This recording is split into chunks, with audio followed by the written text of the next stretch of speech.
Hello mga kadagi, and this is Dagi's Life, and for this video we will review ang ating bagong item na nabili uli. So alam natin to, so ang kinukuha lang natin is yung mga kailangan, or binibili natin is mga kailangan. And dahil sa ayun, mag-uulan-ulan nga ngayon, or even hindi umulan, halimbawa, nag-camping tayo ganun, or kung saan man.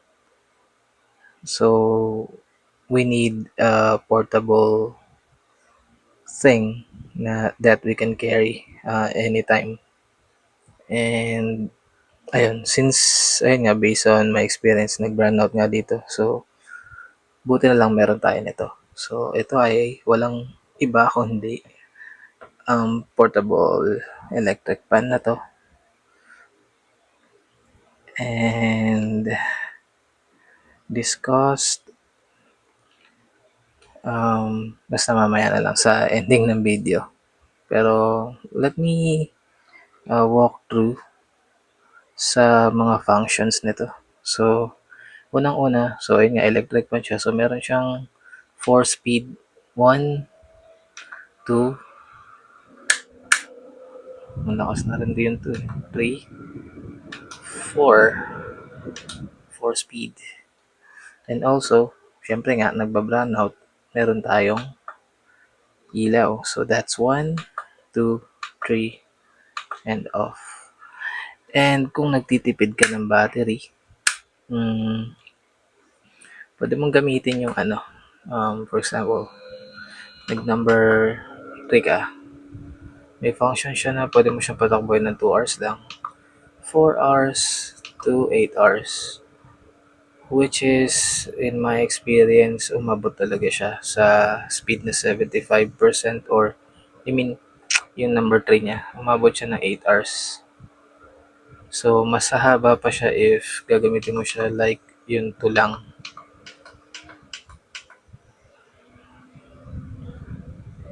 And good thing is, dahil nga portable siya, pwede mo siyang dalhin kahit saan. May time din na wala ka mapagsaksakan to charge, is meron siyang solar panel. So yung solar panel na to, hindi ko alam kung ilang wattage to, pero feeling ko mga nasa ano lang to, 20 watts or wala pa. Pero good thing is, capacity nito is 25,000 milliampere. So matagal yun. And good thing, mas maganda, ang maganda pa dito sa item na to is meron siyang universal charger, which is type A, kung di ako nagkakamali. Comment nyo nga guys sa baba if meron din kayo nito. So ayun, hindi ko alam kung type A yung tawag dyan. And then type C for charging. Yung type A, universal charge niya is DC 5 volts with 2 amps. So yung ilaw nito is LED light, which consumes 2 watts. So mababa yun sa wattage. So good deal nga to, and makunat yung battery. Actually nung ginamit ko nga siya, experience ko, makunat talaga dahil umabot ng 8 hours. And plus, tinry ko rin siya i-charge since umiilaw kasi to kapag na ano siya ng umaga. Iilaw tong 4 na to. So, tumatakbo. So, tinry ko ilagay sa may bintana banda. Ayan yung maghapon niya from 9 a.m. Medyo makulimlim nun. 9 a.m. bago mag 4, full bat na siya. So, maganda rin siya talaga kapag sa outdoors ka. If meron ka nito, hindi mo na kailangan ng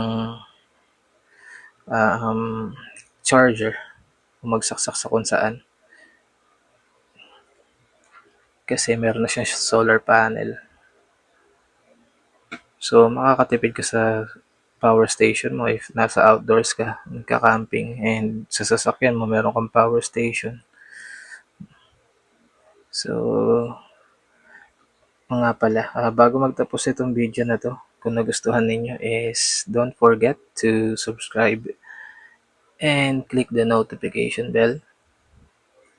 And nga pala, nabili ko tong item na to for the amount of 627 pesos. And mabilis din siya dumating. Sabihin na natin na galing siya sa Manila. Usually, yung mga items na galing sa Manila, maabot ng 1 linggo bago dumating dito sa dulo ng Laguna. Which is, nakakagulat lang din na dumating kagad to, which like 2 days. So, mabilis yung shipping nila. So, 4 yung ganito ko. And nagagamit namin lahat dito sa bahay.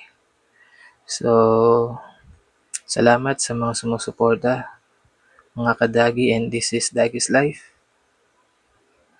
And let's see kung anong meron sa atin sa next episode. Salamat.